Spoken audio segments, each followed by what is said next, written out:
This was recorded during COVID. This is a virtual pitching education class that was done for the package deal.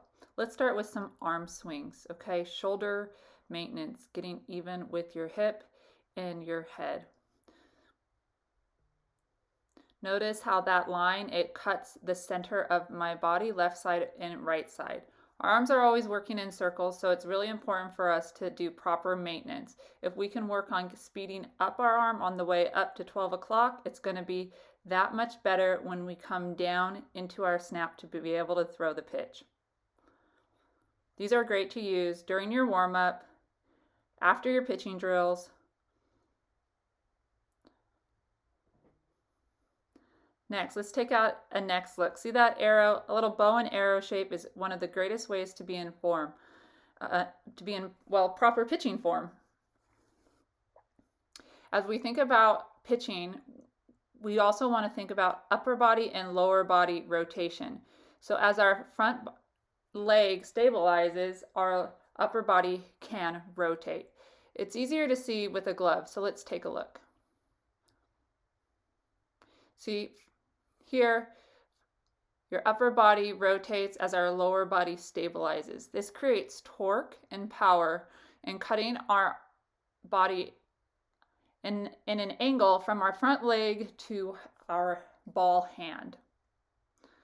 This is an awesome way to help pitchers time up their sequencing, right? Your foot lands, your hips, your ball thrown, you snap, your hip closes. Oftentimes when that sequencing is disrupted, our timing is off and pitches aren't as sharp or as fast.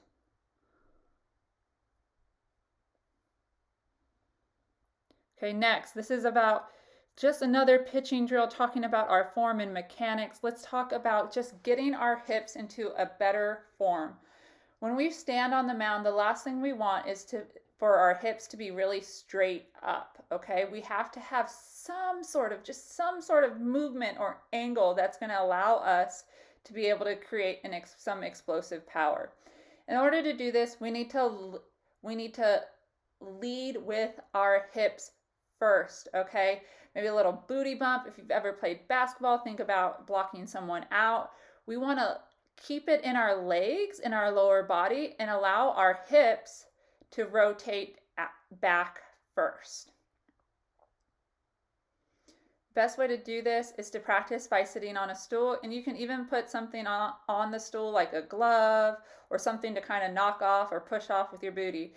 I know it's silly, but honestly, you guys, it's really something that's really important for when we as pitchers try to load and create power. You don't want to get stuck down there, but you definitely need to be able to have that load and create that hip hinge or hip angle so that you can explosively pitch the ball forward.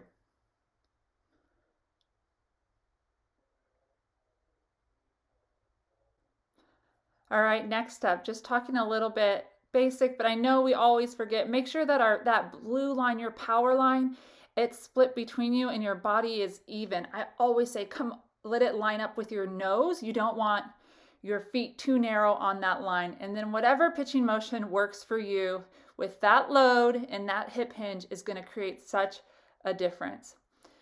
For more information, visit monicaabbott.com or on IG at Monica Abbott. Hope to see you soon on a softball field.